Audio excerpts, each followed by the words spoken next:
Chers internautes, je vous dis bonjour dans le merveilleux nom de notre Seigneur Jésus. Nous sommes encore ensemble en ce jour béni de l'Éternel. C'est votre frère, votre serviteur, le pasteur Pailly Hervé. Et bienvenue sur notre page. Nous sommes là encore en ce jour pour partager la bonne parole du Dieu vivant et vrai avec vous. Et nous croyons sincèrement que par cette parole, Dieu va vous visiter. Dieu va faire du bien à chacun de nous. Que Dieu nous bénisse déjà. Nous allons prendre nos Bibles, parole de Dieu. Nous allons lire le passage de Matthieu chapitre 8. Nous allons lire le verset 18. Matthieu chapitre 8, le verset 18. Jésus, voyant une grande foule autour de lui, donna l'ordre de passer à l'autre bord. Jésus, voyant une grande foule autour de lui, donna l'ordre de passer à l'autre bord. Nous allons prier pour le message.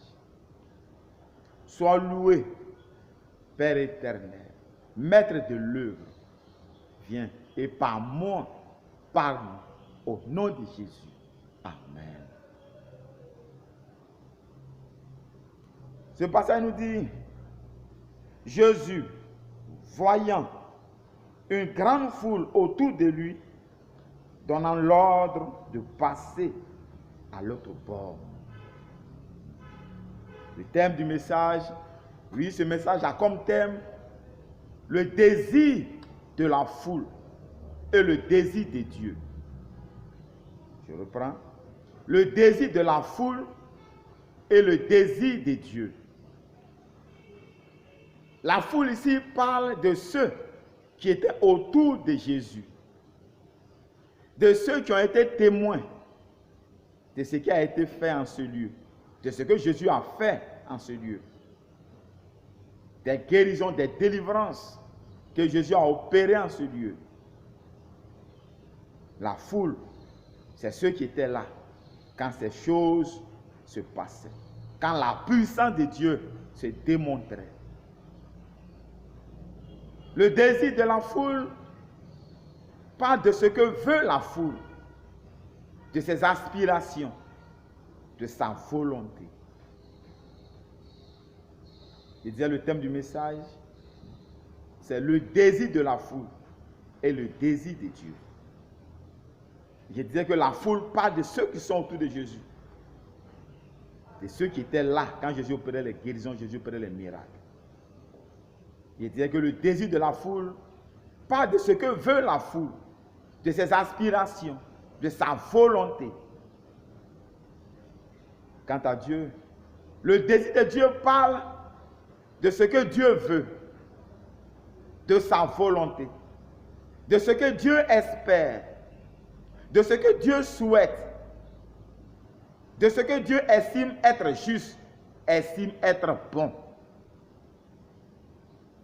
Dieu veut des choses. La foule aussi veut des choses. Dieu a son désir. La foule a son désir. Ceux qui entourent Jésus, eux aussi ont leur désir. À qui obéir? Là est la première question. À qui obéir? Dieu a ses désirs contraires à ceux de la foule. Faut-il obéir à Dieu? Ce qui signifie suivre sa direction, suivre sa volonté. Ou obéir à la foule. Ce qui signifie aller dans la direction de la foule. Jésus était donc entre la foule et son Dieu. À qui obéir? Suivre la foule ou suivre Dieu? Nous savons tous qu'on ne peut pas suivre deux chemins à la fois. Suivre la foule ou suivre Dieu.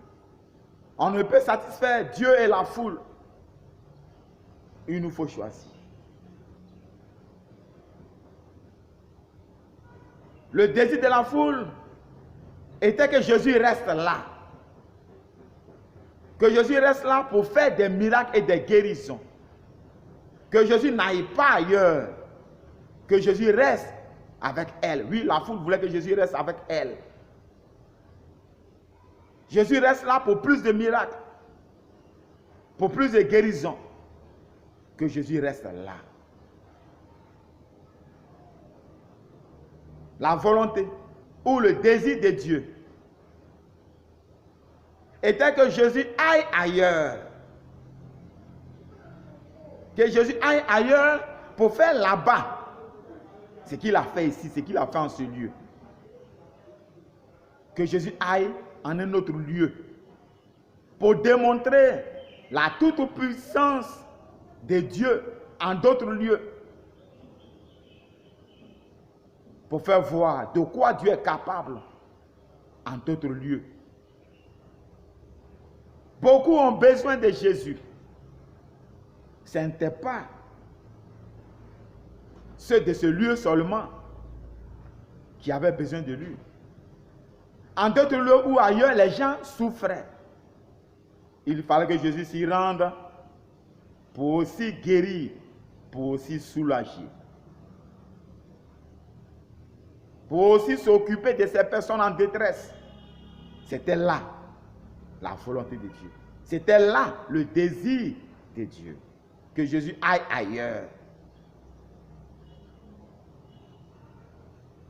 Pour manifester ailleurs la toute-puissance de Dieu, la gloire de Dieu. Pour s'occuper des autres qui avaient besoin de lui. Jésus va alors prendre une décision entre la volonté de la foule et la volonté de Dieu. La volonté de son Dieu. Jésus va décider. Notre Seigneur et Sauveur va décider de suivre le chemin de Dieu. De suivre la direction de Dieu. De suivre la volonté de Dieu. Jésus va décider de satisfaire le désir de Dieu. En toutes choses, frères et sœurs, en toutes choses, vous qui m'écoutez, en toutes choses, vous qui m'entendez, nous devons regarder à la volonté de Dieu, au désir de Dieu. Jésus a regardé. Jésus, notre divin modèle, a regardé à la direction de Dieu, à la volonté de Dieu. Jésus a satisfait au désir de Dieu. La foule ici peut représenter nos amis. Oui, la foule peut représenter nos amis, nos connaissances, nos frères. Oui, nos frères sont en Christ. La foule ici peut représenter nos parents. La foule peut quelquefois représenter notre pasteur ou l'épouse du pasteur. La foule peut représenter notre épouse, notre époux, nos enfants. La foule peut représenter les tantis et les tontons de l'église.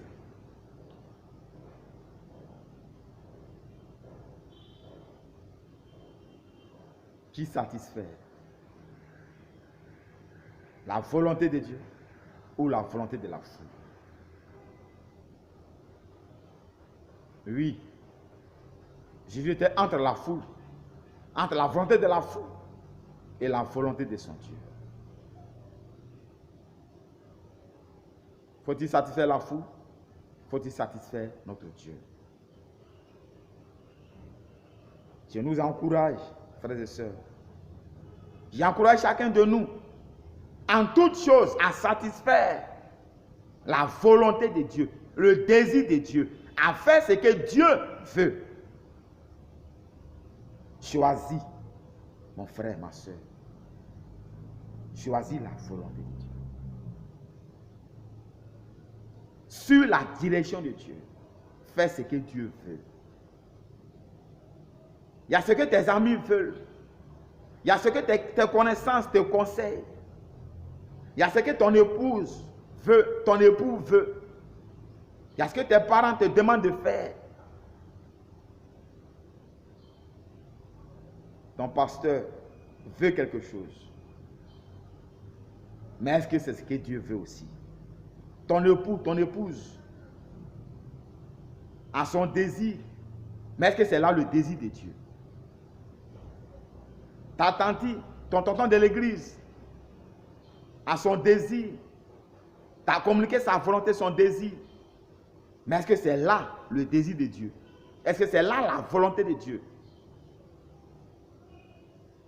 Choisis la volonté de Dieu.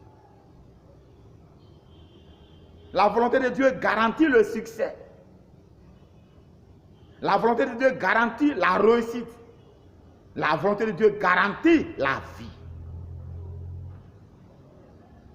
Beaucoup ont fait cette grosse erreur. Non, comme mon pasteur dit. Oui, ton pasteur a dit, c'est vrai. Ton pasteur t'a conseillé de fiancer cette jeune fille, de la marier, c'est vrai. Mais est-ce que la volonté de ton pasteur est la volonté de Dieu? Normalement, le pasteur m'a conseillé ce jeune parce qu'il travaille déjà, parce qu'il est bien, il est sage. C'est la volonté de la femme du pasteur, de l'épouse du pasteur. Mais est-ce que tu as consulté ton Dieu pour connaître sa volonté? Est-ce que c'est là la volonté de ton Dieu? Est-ce que c'est là la volonté de celui qui est mort pour toi à la croix? Est-ce que c'est là sa volonté? Est-ce que c'est là son désir? Tu veux satisfaire au désir de qui? Je t'encourage. Fais ce que Dieu veut. Fais ce que ton Dieu te recommande. Tu sais ce que Dieu t'a dit. Mais à cause de ce que ton pasteur t'a dit, tu veux faire autre chose. À cause de ce que tes parents t'ont dit, tu veux faire autre chose. À cause du conseil de tes amis, de tes connaissances, de ta tante, de ton tonton, tu veux faire autre chose que ce que Dieu t'a recommandé, que le désir de Dieu. Choisis la volonté de Dieu. Choisis le désir de Dieu. Satisfaire, oui, à la volonté de Dieu est une bonne chose. Cela nous garantit le succès. Cela nous garantit la réussite. Cela nous garantit la vie. Ne gâche pas ta vie à cause de la volonté des hommes. Ne gâche pas ta vie sur la volonté de Dieu. Accomplis le désir de Dieu, comme l'a fait Jésus, ton Sauveur et Seigneur. Celui que tu dois imiter, c'est Jésus-Christ, et non une autre personne. Là, on voit l'histoire du roi Saül, de ce qui est arrivé à Saül. Là, on voit cela dans 1 Samuel, chapitre 15. 1 Samuel, chapitre 15.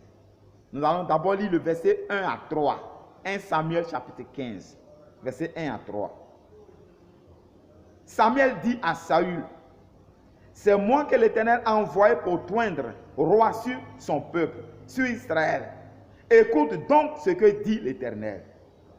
Ainsi parle l'Éternel des armées. Je me souviens de ce qu'Amalek fit à Israël lorsqu'il lui ferma le chemin de sa sortie d'Égypte. Va maintenant, frappe Amalek et dévoue par interdit tout ce qui lui appartient. Tu ne l'épargneras point. Tu feras mourir hommes et femmes, enfants et nourrissons, bœufs et brebis, chameaux et ânes. Claire. Dieu veut se venger d'Amalek. Au travers de son serviteur Samuel, le prophète Samuel, il dit de façon claire sa volonté au roi Saül. Va, frappe Amalek, attaque Amalek, détruis Amalek. Que personne ne reste vivant après ton passage dans le pays d'Amalek. On continue pour lire le verset 7, verset 8 à 8. Toujours 1 Samuel chapitre 15, on va lire le verset 7 au verset 8. Samuel bâtit Amalek depuis Avila jusqu'à Chour, qui est en face de l'Égypte. Il prit vivant Agag, roi d'Amalek, et il dévoua par interdit tout le peuple en le passant au fil de l'épée. Le roi Saül est donc allé en guerre et par la grâce de Dieu, il a triomphé d'Amalek. Qu'est-ce que nous constatons déjà? Il a pris le roi d'Amalek vivant. Nous poursuivons au verset 9. On va voir ce qui va se passer. Mais Saül et le peuple épargnaient Agag et les meilleures brebis, les meilleurs bœufs, les meilleures bêtes de la seconde portée, les agneaux gras et tout ce qu'il y avait de bon. Il ne voulut pas le dévouer par interdit. Et il dévouait seulement tout ce qui était méprisable et chétif. Voilà ce que le roi Saül a fait. Alors que Dieu lui a donné la victoire sur les Amalécites, et Dieu a dit de les détruire tous, lui va laisser le roi vivant. Il va conserver certains animaux. Voyons la suite. Qu'est-ce qui va donc se passer? Nous allons au verset 11. On va lire du verset 10 au verset 11. L'Éternel adressa la parole à Samuel et lui dit, Dieu va parler au prophète Samuel. Et Dieu va lui dire, je me repens d'avoir établi Saül pour roi, car il se détourne de moi et il n'observe point mes paroles. Dieu va donc se fâcher contre le roi Saül, parce que Saül a fait autre chose. Dieu se fâche parce que Saül s'est détourné de la parole de Dieu. Saül n'a pas observé la parole de Dieu. Saül n'a pas observé le désir de Dieu. Saül n'a pas observé la volonté de Dieu. Saül n'a pas emprunté le chemin de Dieu. Dieu a dit autre chose, Saül a fait autre chose. Maintenant, pourquoi est-ce que le roi a-t-il agi ainsi? Pourquoi le roi Saül s'est-il comporté de cette manière? Pourquoi n'a-t-il pas observé la volonté, le désir de son Dieu? Son Dieu qu'il a établi sur son peuple, sur Israël. Son Dieu qu'il a béni. Pourquoi est-ce qu'il a fait autre chose que ce que son Dieu voulait? Nous allons continuer et lire le verset du verset 13 au verset 14. Samuel se rendit auprès de Saül et Saül lui dit, sois béni de l'Éternel, j'ai observé la parole de l'Éternel. Verset 14, Samuel dit, qu'est-ce que donc que ce bêlement de brebis qui parvient à mes oreilles et ce mugissement de bœuf que j'entends? Samuel lui dit, tu dis tu as fait ce que Dieu voulait, mais qu'est-ce que j'entends? Ces animaux que j'entends, qu'est-ce que cela signifie? Pourquoi ces animaux sont encore vivants? Pourquoi? Progressons et allons du verset, nous allons lire le verset 18, le verset 19 et le verset 24. Au verset 18, l'Éternel, c'est Samuel, c'est le prophète Samuel qui parle, il dit, l'Éternel t'avait fait partir en disant, va et dévoue par interdit ces pécheurs, les Amalécites. Tu leur feras la guerre jusqu'à ce que tu les aies exterminés. Pourquoi n'as-tu pas écouté la voix de l'Éternel? Pourquoi t'es-tu jeté sur le butin et as-tu fait ce qui est mal aux yeux de l'Éternel? Pourquoi? Nous partons au verset 24. Alors, Saül dit à Samuel, j'ai péché, car j'ai transgressé l'ordre de l'Éternel, et je n'ai pas obéi à tes paroles. Je craignais le peuple, et j'ai écouté sa voix. Je reprends. Saül nous dit ici dans ce verset 14, pourquoi est-ce qu'il agit de la sorte? Le roi Saül nous apprend, dans ce verset 24 de 1 Samuel chapitre 15, pourquoi il a fait autre chose que ce que Dieu voulait. Pourquoi est-ce qu'il n'a pas suivi le désir de Dieu? Saül nous l'apprend dans ce verset 14 que je relis. Alors Saül dit à Samuel, j'ai péché, car j'ai transgressé l'ordre de l'Éternel, et je n'ai pas obéi à tes paroles. Je craignais le peuple et j'ai écouté sa voix. Saül a désobéi à Dieu. Saül n'a pas accompli le désir de Dieu. Il n'a pas satisfait au désir de Dieu. Parce qu'il voulait faire plaisir au peuple, à ceux qui l'entouraient, à ceux qui étaient avec lui. Il les a craints, il a eu peur d'eux. Plutôt que de craindre Dieu, plutôt que de satisfaire le désir de Dieu, plutôt que d'aller dans la direction, dans la volonté de Dieu, Saül a voulu faire plaisir au peuple, a voulu faire plaisir à la foule, à ceux qui l'entouraient. Vous connaissez la conséquence. Saül a été rejeté. Conséquence de son acte, Saül a été rejeté. Saül a connu l'échec. Le roi Saül a connu la mort. Parce qu'il a fait autre chose que ce que Dieu voulait. Parce qu'il n'a pas satisfait au désir de son Dieu. Il a préféré satisfaire au désir de la foule, au désir de ceux qui l'entouraient. Dieu te parle. Je ne sais pas dans quelle situation tu te trouves. Je ne sais pas quelle décision tu dois prendre. Je ne sais pas dans quelle affaire tu veux t'engager. Mais Dieu ne parle pas en vain. Dieu parle toujours. Il agit toujours pour atteindre un but. Dieu te parle en ce jour. Quelle décision vas-tu prendre? Qu'est-ce que tu vas décider? Qu'est-ce que tu vas faire dans cette affaire qui te concerne? Quel chemin vas-tu prendre? Le chemin de Dieu ou le chemin de ceux qui t'entourent? Le chemin de Dieu ou le chemin de ton pasteur? Le chemin de Dieu ou le chemin de l'épouse du pasteur? Le chemin de Dieu ou le chemin de ton époux ou le chemin de ton épouse? Le chemin de Dieu ou le chemin de tes enfants? Le chemin de Dieu ou le chemin de tes parents, de tes amis, de tes connaissances? Tu vas satisfaire au désir de qui? Jésus a satisfait au désir de Dieu. Il a dit à la foule, allons de l'autre côté. Passons à l'autre bord. Parce que c'est là-bas que Dieu nous veut. Quelle décision vas-tu prendre? Réfléchis bien. Mais fais ce que Dieu veut. Fais ce que Dieu veut. N'écoute pas les autres. N'écoute pas ceux qui t'entourent. Si c'est que ceux qui t'entourent, s'ils disent des choses qui vont dans la direction de Dieu, alors suis-les. S'ils disent des choses qui honorent le Seigneur, alors suis-les. Mais s'ils disent des choses qui ne glorifient pas Dieu, des choses humainement parlant, qui sont bien bons à entendre, mais qui ne glorifient pas le Seigneur, qui ne vont pas dans la direction de Dieu, ne les suis pas. Écoute ce que Dieu te dit. Suis ce que Dieu te dit. Avec Dieu, le succès est garanti.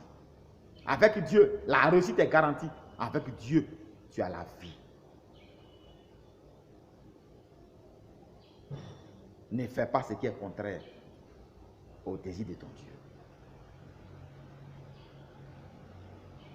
Nous allons lire un passage dans Josué, chapitre 24. Josué, chapitre 24. Nous allons lire du verset 15, plutôt du verset 14 au verset 15. Josué, chapitre 24. Josué, chapitre 24. On va lire du verset 14 au verset 15. Maintenant, craignez l'Éternel et servez-le avec intégrité et fidélité. Faites disparaître les dieux qu'ont servi vos pères de l'autre côté du fleuve et en Égypte et servez l'Éternel. Verset 15. Et si vous ne trouvez pas bon de servir l'Éternel, choisissez aujourd'hui qui vous voulez servir, ou les dieux que servaient vos pères au-delà du fleuve, ou les dieux des Amoréens dans le pays desquels vous habitez. Moi et ma maison, nous servirons l'Éternel. Josué était face aux enfants d'Israël, peuple au cou raide, au cœur dur, attaché aux pratiques de leurs ancêtres, c'est-à-dire l'adoration des faux dieux. Leur cœur n'était pas entier au Seigneur, leur Dieu. Ils n'étaient pas totalement à Dieu. Et Jésus leur dit, je ne peux pas vous suivre dans cela, dans cette manière de faire. Je ne peux pas vous écouter. Je ne peux pas vous suivre dans cette direction, dans ce chemin. Je n'accomplirai pas votre désir. Ce que je vais faire, c'est de servir mon Dieu seul. C'est que moi et ma maison, nous servirons l'Éternel, notre Dieu seul. Nous servirons l'Éternel, notre Seigneur seul. Vous pouvez faire ce que vous voulez. Si vous voulez servir Dieu comme il se doit, faites-le. Si vous voulez adorer les autres dieux, faites-le. Mais moi, en ce qui me concerne, moi et ma maison, nous servirons l'Éternel seul. Car c'est là le désir de notre Dieu.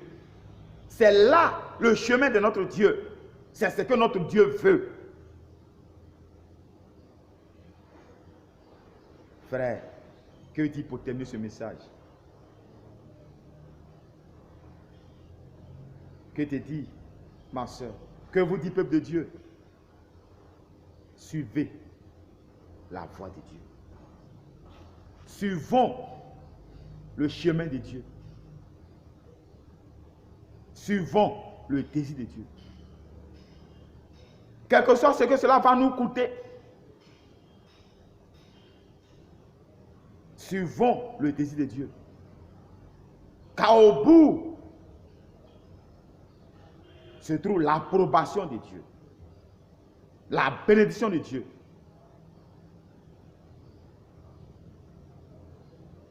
Les chemins tortueux, les chemins qui viennent des hommes, la volonté des hommes ne conduit nulle part. Il serait dans l'échec, il serait dans la mort.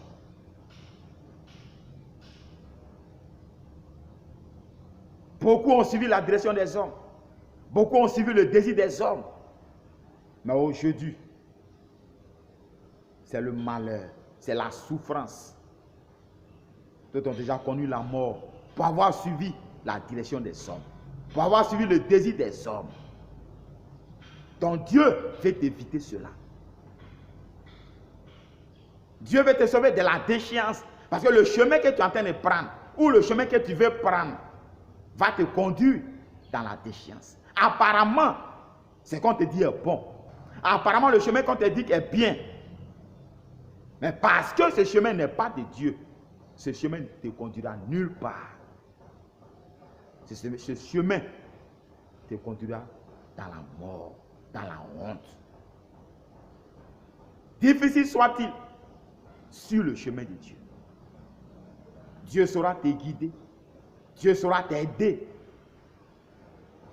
à parvenir au bout.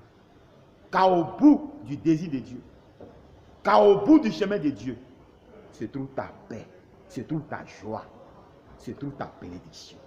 Sur le désir de Dieu. Et tu feras sa gloire. Que Dieu, que votre Dieu vous bénisse. Que le Dieu qui vous aime tant et qui par ce message s'adresse à vous, vous parle. Dieu qui, par amour pour toi, a décidé de te tendre la main par ce message. Que Dieu te bénisse et que Dieu t'aide à prendre la décision sage de satisfaire lui son désir. Que Dieu vous bénisse. Vous allez voir nos numéros qui vont défiler sur votre écran.